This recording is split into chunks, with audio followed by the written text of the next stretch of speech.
We spent the entire summer thinking about best practices, thinking about some of us who've taught in the spring and what can we bring to bear in the fall.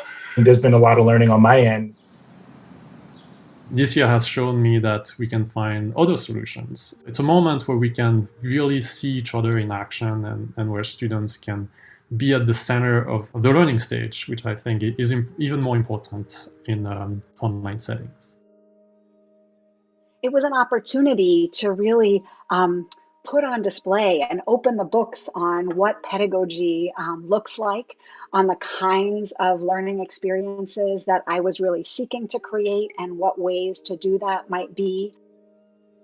We were thinking about how can we turn things that we initially viewed as potential challenges into assets. I teach a class on multimodal learning analytics. So it's a class where students learn how to use different types of sensors like eye trackers, motion sensors.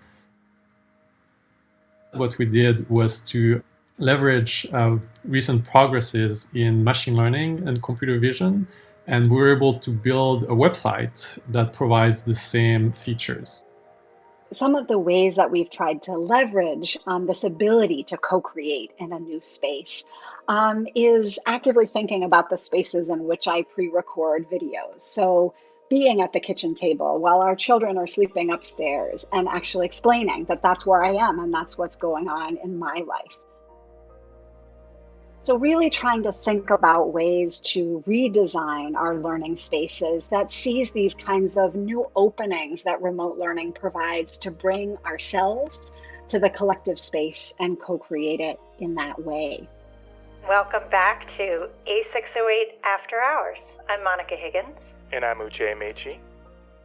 The podcast helps the students understand that a lot of what we're talking is not inert knowledge. These are skills and ways of being that can actually be lived immediately. We hope to continue doing it and keep building this arsenal of podcasts and experiences that we can share with students and see if we can actually help foster and support some of these very important conversations. So in some ways, I've found that the Zoom space has made it easier to disrupt these kinds of norms.